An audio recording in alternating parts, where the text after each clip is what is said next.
J'adore la région du Douro parce que c'est pas encore... Enfin, c'est un petit bijou bien caché. Et c'est hyper relaxant, il n'y a pas un bruit, il n'y a pas de construction, c'est que des maisons typiques. Donc c'est des paysans et enfin, c'est canon.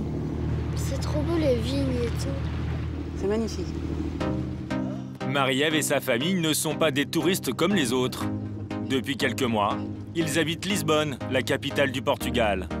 Marie-Ève dirige le département boutique d'un grand groupe hôtelier de luxe. John est consultant en automobile. S'ils se sont installés dans ce pays touristique à la mode, c'est pour ses paysages authentiques et une qualité de vie qu'ils ne retrouvent pas ailleurs. Tu veux... Bah, vas-y, mets-toi là-dessus, Théa. Seule sur ce fleuve au milieu des vignes, Théa, la cadette, a même l'impression de revivre une scène culte d'un célèbre film hollywoodien.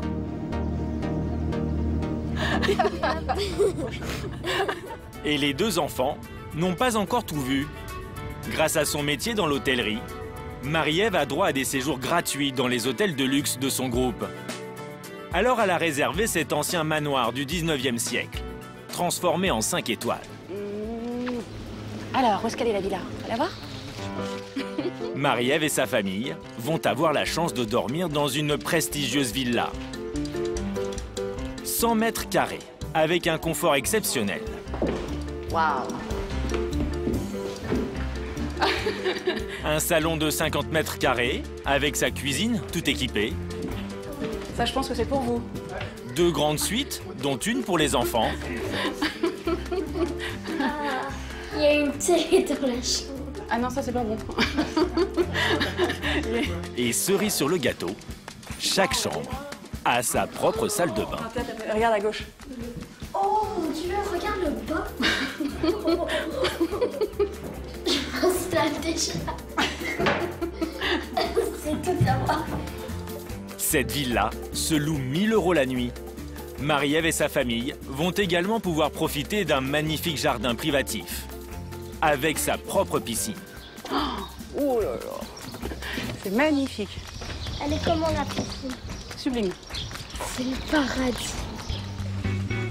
Sous un soleil de plomb, Théa, la cadette, ne résiste pas à l'appel de l'eau, même tout habillée. Ah, c'est trop bon. Trop bon. Il y a 3 ans, cet hôtel était pourtant presque à l'abandon. Mais le groupe pour lequel Marie-Ève travaille a senti que le Portugal avait le vent en poupe et qu'il fallait vite investir. Et il ne s'est pas trompé. Aujourd'hui, ce manoir affiche complet toute l'année. Les touristes sont américains, anglais et français.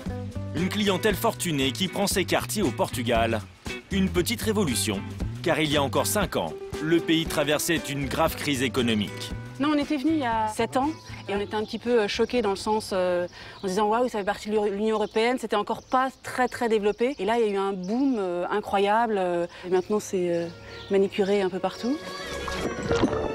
En 2 ans, cette région est passée de 200 000 à plus d'1 million de visiteurs annuels.